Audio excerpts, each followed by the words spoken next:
todas e todos, sejam bem-vindos à nossa aula. Nós trataremos hoje do livrinho que cai em inúmeros concursos da Tezuko Morishida Kishimoto, o jogo, brinquedo, brincadeira e a educação.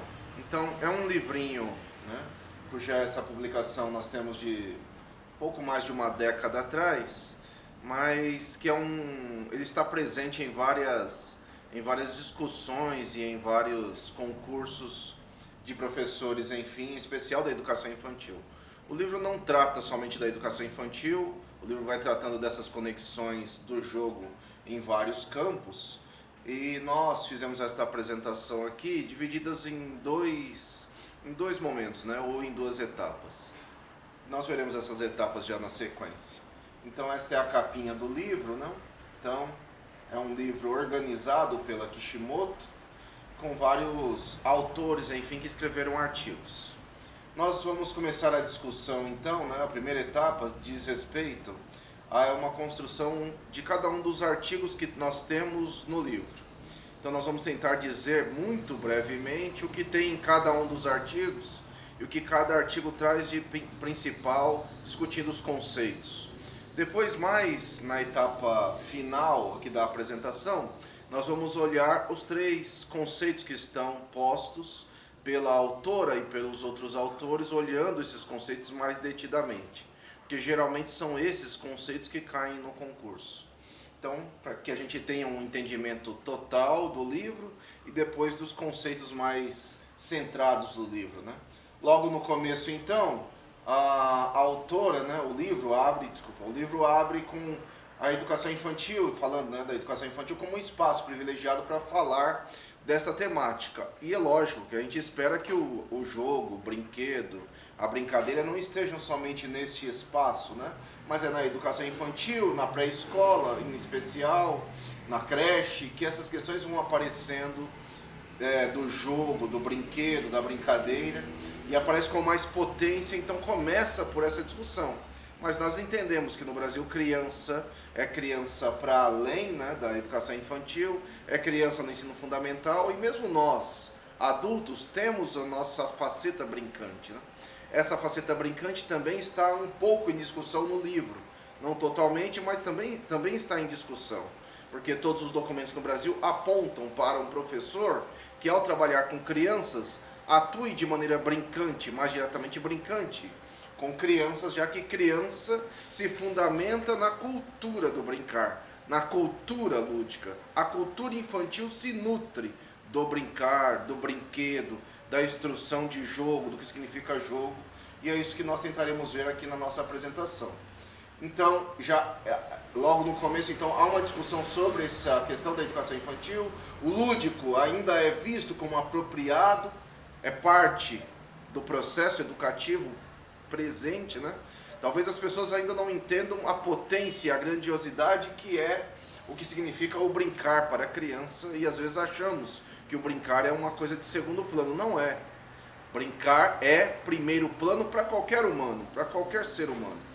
Então, enfim, e aí ela começa então trazendo vários conceitos, vários autores para definir este processo do brincar, e é lógico que fica bastante evidente assim que há um livro, né, que é o livro do Huizinga, Homo Ludens, que nutre todo este livro e vai dizendo assim: o homem, né, o ser humano é um ser que busca ser brincante, o tempo todo. É que esquecemos essa nossa faceta brincante quando deixamos de ser criança. E muitas vezes olhamos a criança, lamentavelmente, como um ser menor, exatamente porque ela brinca e refaz o mundo, reconta este mundo, reconstrói este mundo. Então a autora vai trazendo vários conceitos, né? Como vários autores para conceituar esses pontos. Então ela vai demonstrando essa dificuldade de conceitualização ao longo do tempo que nós temos no mundo em relação ao brincar, ao brinquedo, à brincadeira, ao jogo. Então ela vai fazendo uma costura do que significam esses conceitos. Logo no primeiro capítulo do livro. E aí lá na segunda parte ainda desse primeiro capítulo do livro, ela vai tentar situar historicamente, né, mais diretamente na Europa, onde nós temos coisas mais antigas escritas a respeito, o papel representado pelo jogo, sendo que a autora faz o seu principal recorte nas concepções prévias ao movimento romântico e conceitua lá no tempo romântico o que significam esses jogos e mesmo os jogos humanos das relações humanas. Então, ela traz lá a filosofia, campos da filosofia discutindo, a biologia discutindo, a psicologia, a sociologia, a antropologia e a própria educação discutindo o conceito de jogo, que é o mais próximo e o mais fácil de ser discutido. Já numa terceira parte ainda do primeiro artigo, ela vai apresentar algumas modalidades de brincadeiras presentes na educação infantil. E aí vai citar o brinquedo educativo, a brincadeira tradicional, a brincadeira de faz de conta, a brincadeira de construção. Então, esses processos que nós veremos mais ao final desta apresentação, ao retomarmos esses conceitos, né? O que é este brinquedo educativo? Como esse brinquedo se estrutura? Como este brinquedo se dá dentro do espaço escolar? Como é que esse brinquedo pode ser estruturado, semi-estruturado, não estruturado? Como é que essas etapas podem entrar como etapas fundamentais de desenvolvimento infantil, neste caso aqui que nós estamos olhando esses processos, né? E mesmo o jogo, né? E quando nós falamos de regras e estrutura de jogos, estamos falando, quando falamos de regras, estamos falando do jogo. Então a sala de aula mesmo é um espaço cheio de regras, absolutamente regrado, muitas vezes muito regrado. Se ele tem um conjunto de regras, como é que o espaço, o ambiente escolar também pode ser olhado como um ambiente, olhado como um ambiente de jogo, é olhado como proposição de jogo. Enfim, já no segundo artigo, então, aqui a Maria Célia Moraes Dias, o texto é Metáfora e Pensamento. Então, vai discutir sobre a importância do jogo na aquisição do conhecimento e nas implicações para a educação na pré-escola. Então, a autora, ela parte da leitura das grandes divisões que existem na educação e consegue, trazendo contribuições da filosofia, da estética, da política, fazer uma contraproposta para a educação infantil através da releitura e das possibilidades que o jogo traz. Então, o jogo vincula-se ao sonho, o jogo vincula-se à imaginação, o jogo vincula-se ao pensamento, o jogo vincula-se ao símbolo e ao simbolismo, o jogo vincula-se à possibilidade de fazer de outras formas e de diversas formas com a participação de todos. Há uma reconstrução do processo de jogo. Então, o jogo também é modificado pelas crianças. Então, talvez o exemplo mais simples, num certo momento, é assim. Primeiro que não existem jogos que estejam no subconsciente ou no inconsciente infantil. Os jogos são ensinados. Por isso eles trazem uma série de regras. Se nós vamos brincar de amarelinha, jogar amarelinha, é um jogo com um conjunto de regras. Quando eu ensino este jogo, estou ensinando este jogo às crianças. Mas, depois de um determinado tempo, pode ser que as crianças modificam as formas de jogar este jogo. As crianças transformam este jogo em brincadeira. Então veja como é que o próprio jogo sai do campo das regras e se transforma, transitando para o campo da brincadeira, para o campo do pensamento, repensar este jogo, para o campo simbólico. Jogo também é criação e recriação. Brincadeira é criação e recriação. Recriação de movimento o tempo todo. Então, ela está trazendo então uma proposta para a educação de crianças, e é lógico, e educadores, e é lógico, nós educadores que trabalhamos com as crianças, educadores que brincam com as crianças, né? Não é para as crianças brincarem sozinhas, é para nós brincarmos juntos. Então ela vai trazer essas questões com base no jogo e em várias linguagens artísticas, né? De criação, de recriação, de fruição, de movimento, enfim. Ela continua discutindo assim, né? sua concepção então é sobre o homem como um ser simbólico que se constrói coletivamente, que nas relações pode refazer esses jogos, reconstruir esses jogos, e cuja capacidade de pensar está ligada à capacidade de sonhar, de imaginar, jogar, brincar com a realidade. É fundamental então esse processo para propor uma nova pedagogia da criança. Essa criança que brinca, essa criança que se estrutura de maneira simbólica, de maneira potente, né? A criança é potente nesse processo. Ela faz inferências no jogo o tempo todo. E ao fazer essas inferências no jogo o tempo todo, ela vai se constituindo como um ser de relação no seu ambiente, num ambiente que a circunda. Então, ela é propositora. No terceiro e último artigo deste primeiro bloco, que é a brincadeira de faz de conta, lugar do simbolismo, lugar da representação, lugar do imaginário, aqui da Eda Bom Tempo, então nós temos um artigo que vai tratar então desta brincadeira do faz de conta, do imaginário, do simbólico, o ser humano como ser imagético, que imagina, que projeta lá adiante para poder se ver nessa experiência futura. Então essa experiência, né, que nos torna seres simbólicos, humanos, metaforizados, nós que brincamos com as coisas, nós que temos que entender que o mundo é brincante, que nós que temos que entender que o mundo tem um conjunto de relações, e essas relações elas são de base lúdica, né? Ela vai apresentando o que é esta brincadeira, como é que esta brincadeira é essa transformação que a criança faz de maneira simbólica, de maneira através do faz de conta, através de processos imagéticos, né, do imaginário. Então ela vai buscando na própria literatura universal a presença desse tipo de brincadeira ao longo do tempo. Então o ser humano é um ser humano brincante ao longo do tempo. E aqui vemos mais uma faceta um pouco regada pelo Huizinga, né? O ser humano é este homo ludens que brinca, brincante, lúdico, que usa este lúdico no cotidiano. E aí ela vai então trazendo para um campo mais próximo agora, buscar referências teóricas explicativas. Ela vai buscar o Piaget, o Vygotsky, Freud, a própria Melanie Klein, né? O faz de conta é tratado então como a possibilidade na construção do homem ser a ponte entre a fantasia e a realidade, do homem que faz essa transição entre o pensar e o pensar de outras formas, fantasiar, criar novas formas para as relações e a realidade. O homem é esse ser, o homem como ser humano, né? O ser humano é este ser que é o ser transformador.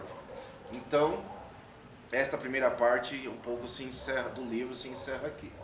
Nós abrimos uma segunda parte do livro que vai falar assim, né? O título está assim, né? Crianças com necessidades especiais e o jogo, o brinquedo e as brincadeiras. Então nessa segunda parte do livro, né, pequeno conjunto de artigos vai tratar então das crianças com deficiência, né? Então o texto não é um texto atualizado, é um texto de 2009. Então nós estamos olhando um texto que trata assim, de necessidades especiais, mas a gente sabe que as questões que envolvem este termo olhado no passado, hoje são as crianças, enfim, com deficiência, né?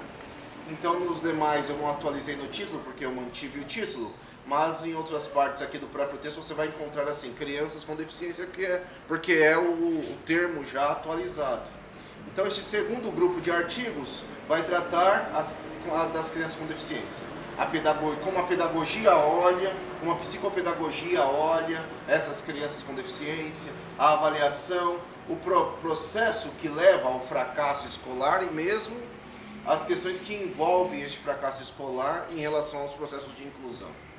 Então ela está dizendo, né, dizendo assim, logo no primeiro, né, o jogo e o fracasso escolar, da Marta Ide, inicia tratando dos testes padrão de medidas de inteligência, né, tão conhecidos no passado, hoje, ainda que em desuso, ainda usados para qualificar inteligências, enfim, não é essa a nossa grande questão, nem é essa a nossa discussão. nem vamos entrar nesses meandros aqui, mas a gente está querendo dizer assim. Então, a autora está indicando como saída deste ciclo de avaliação por testes e medidas a procura das causas desses fracassos. Ela quer buscar as causas desses fracassos. Por quê? Criança com deficiência brinca. Por que criança? Porque tem uma identidade de criança.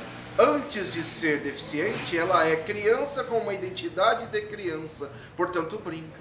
Brinca o tempo todo. Pensa nesse imaginário. Ela pode, inclusive, em razão da deficiência, em razão de algumas questões que a acompanham, brincar de maneira diferente, mas brinca. Como é que nós olhamos este brincar que se desenvolve de maneira diferente e mais do que isso? Como nós podemos aprender com este brincar que se dá de maneira diferente? E aí, olha, nós estamos olhando, né, tentando escapar, mas tentando criar uma metáfora, alguma coisa assim para pensarmos, né? O ser humano brinca, e brinca de diversas formas, do dia em que nasce ao dia em que morre. Não interessando com quantos anos esse ser humano, enfim, vive, ele brinca. Ele é um ser brincante. Muitas vezes eu falo assim, né? A gente não sai à noite, talvez, o adulto, para ir numa balada, ele não sai lá para ficar discutindo um texto como esse ou outro tipo de texto. Ele vai lá para brincar com o corpo, brincar com as relações, contar piada, rir, buscar se divertir. Isso é absolutamente brincante. O bebê, quando nasce, ele brinca com o seio da mãe, ele brinca com o seu corpo, ele brinca com os objetos que chegam próximos do seu corpo, que estão próximos do seu corpo. Por isso a necessidade desses brinquedos, muitas vezes não estarem distantes dos corpos, mas próximo aos corpos. Ela pega esses brinquedos, se bebê, leva esses brinquedos para tomar conhecimento através da boca, através do corpo, através da sua corporeidade. Brincamos o tempo todo com as coisas, aprendemos com as coisas o tempo todo, que essa é a discussão. Só que, possivelmente, algumas dessas crianças, assim como qualquer outra criança, brinca de outras formas, brinca de maneira diferente, faz inferências de maneiras diferentes. E como é que nós, olhando essas crianças brincando, aprendemos? Que essas crianças aprendem de outras formas, aprendem de outros jeitos. Portanto, o processo de inclusão de crianças com deficiência, ele tem que levar em conta este processo de observação, deste brincar ao longo do tempo. Como essa criança brinca? E se ela brinca de outras formas, como é que eu aproveito essas outras formas para ensiná-las coisas que eu desejo ensinar?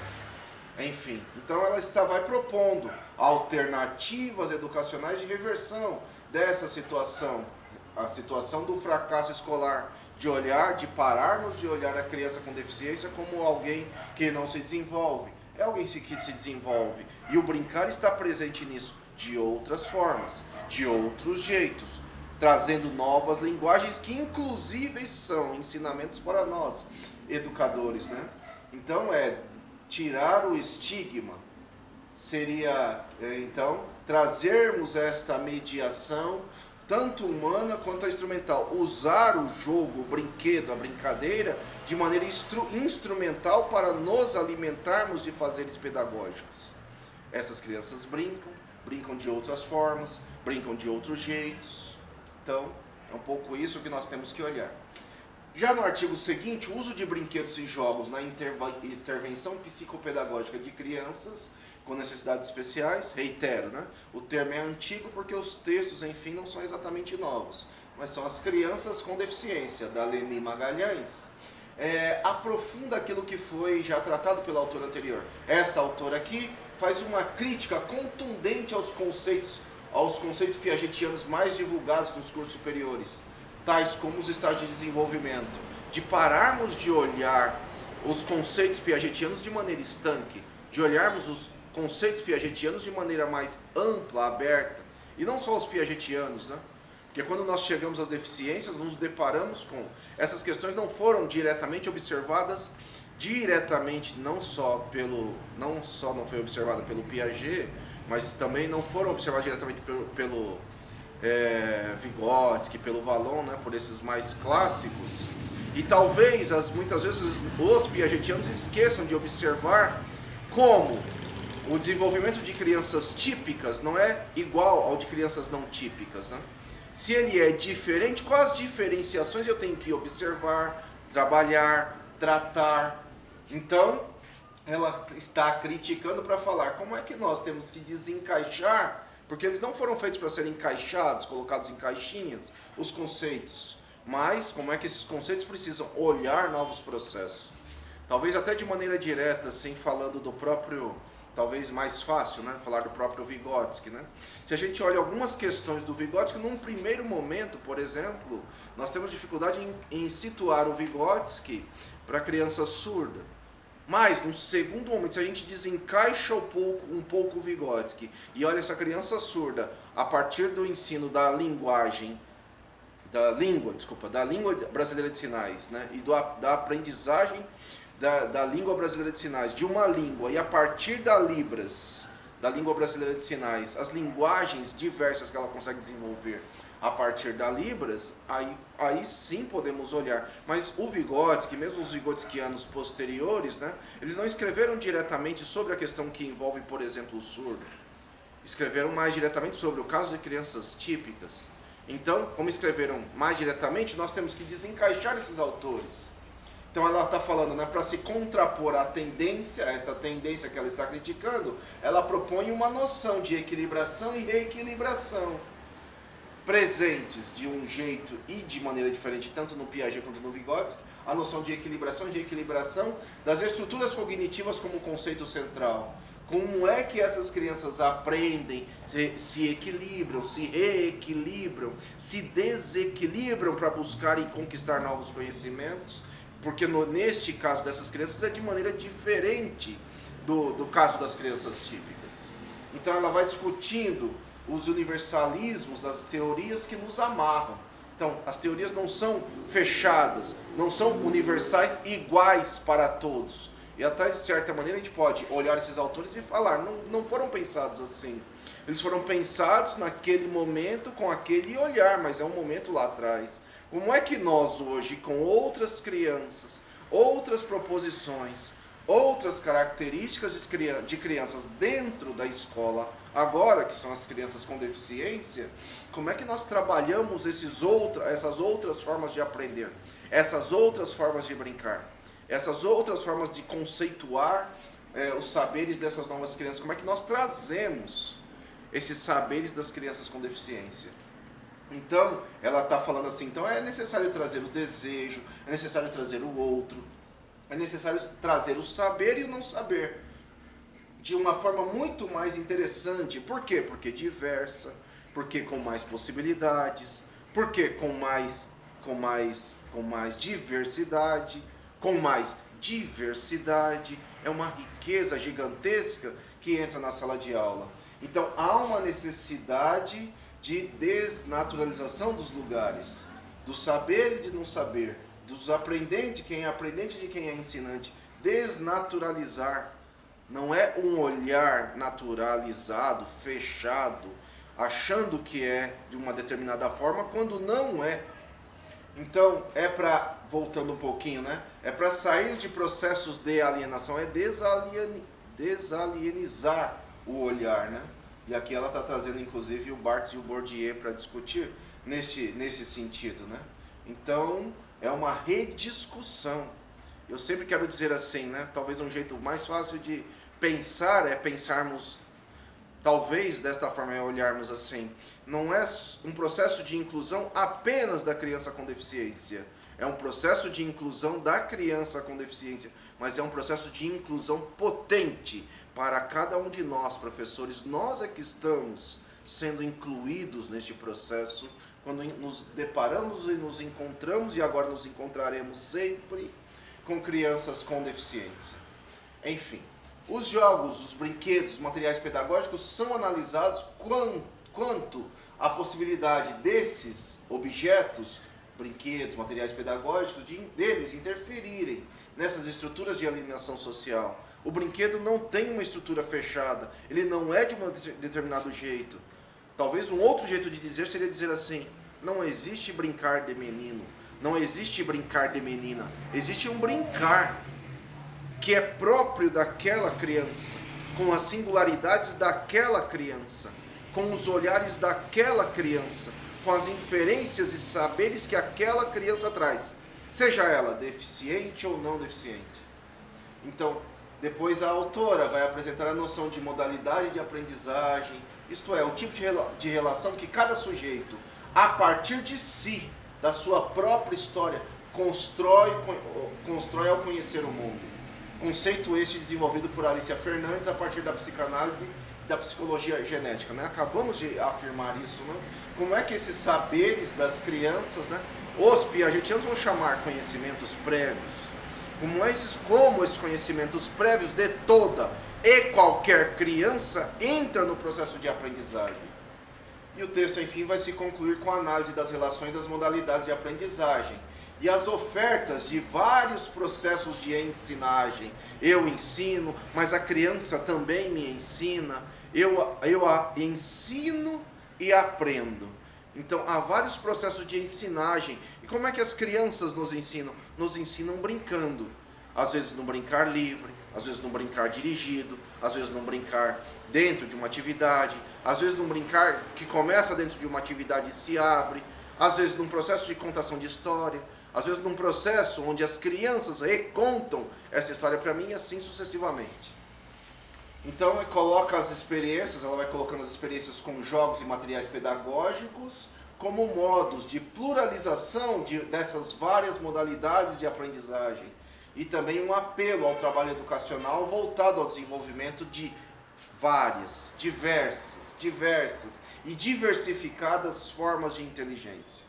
Diversas e diversificadas formas de inteligência.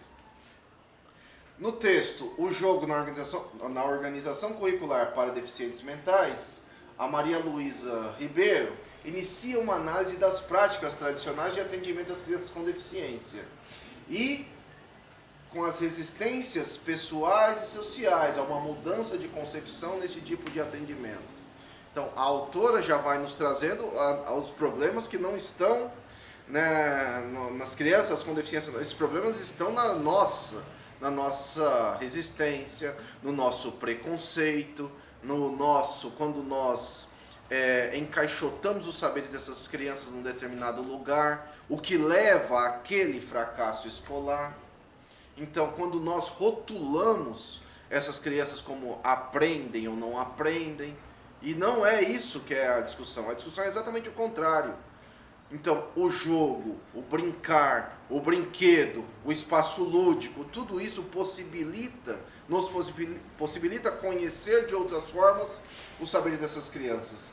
Então, utilizando-se das características do jogo, ela está trazendo aqui o Bluger, tais como a necessidade de espaço, a necessidade de papéis, a necessidade de materiais, a necessidade de tempo do jogo para pensar o currículo.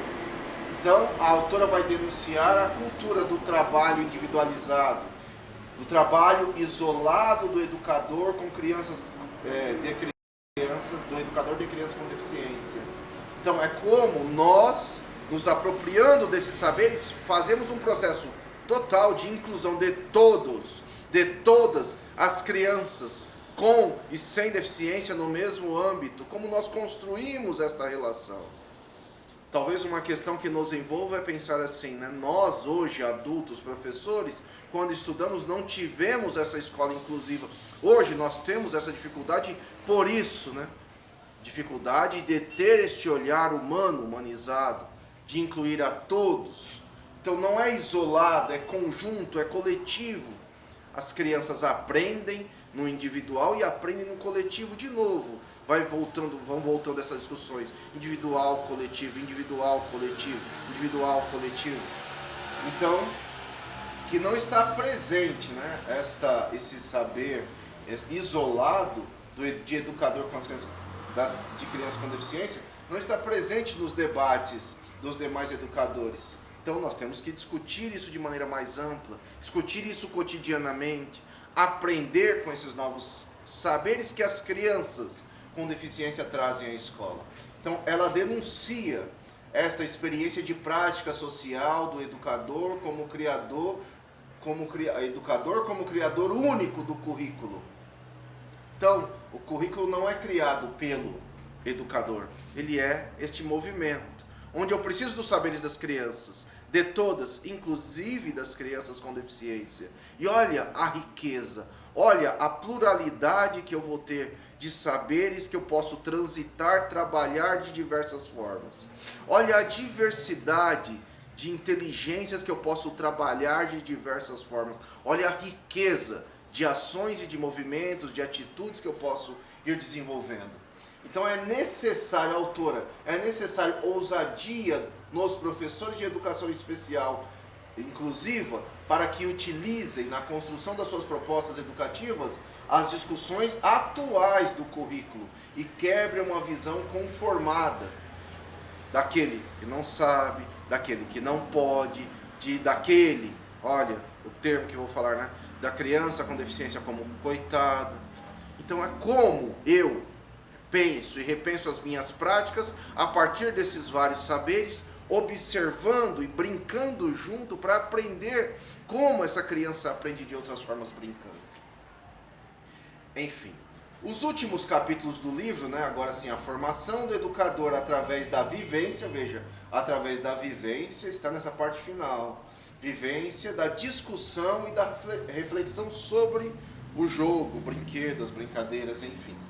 Então, neste momento final, os últimos artigos vão falar assim, as brincadeiras e brinquedos na TV para as crianças. Então, a ideia aqui das autoras, neste primeiro momento, né, da Maria Felizmina e a Fusari, era discutir, mostrar assim, como é que nós, adultos, olhamos os meios comunicacionais que chegam até as crianças, né? Então, como é que as crianças que se relacionam com uma mídia, que se relacionam com um espaço midiático, né? Hoje, né, muito mais do que 2009, né, na época que o livro, enfim, foi escrito, né?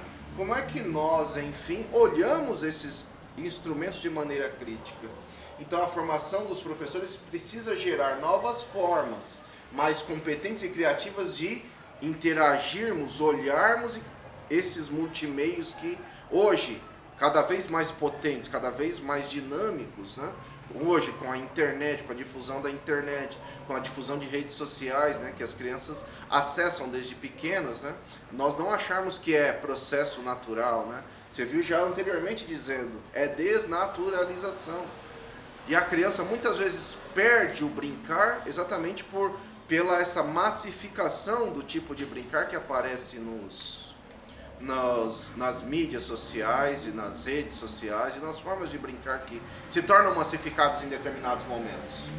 Então, há entre os alunos e os meios de comunicação uma teia de transmissões e influências que não são simples causa e efeito. Elas não podem ser unívocas, ou seja, ter uma voz, as crianças engolem aquilo e começam a brincar daquilo.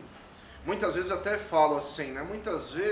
Às vezes, você olha a criança, duas crianças, e você olha de longe, parece que elas estão brigando mesmo.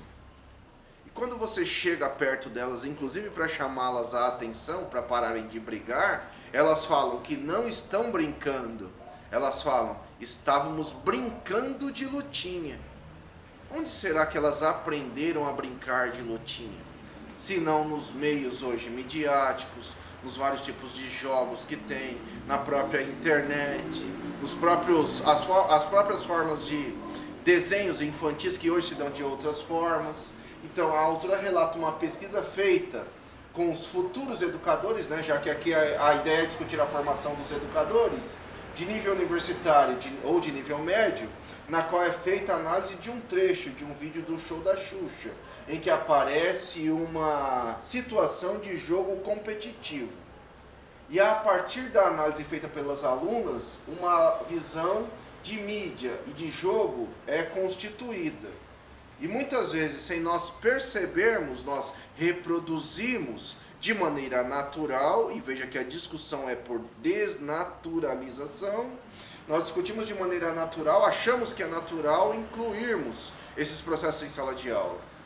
Então, ela está falando assim, nós temos que ter uma nova maneira de ver o meio, os multimeios, a televisão, o programa, que pode ser o da Xuxa, mas isso era naquele momento olhando adultos, e mesmo hoje, como é que os adultos se relacionam com os multimeios, com os meios midiáticos e como eles levam para a sala de aula essas informações que eles recebem transmitidas por esses multimeios. Ao mesmo tempo, como as crianças, de frente também desses multimeios, como é que elas vão engolindo essa série de informações?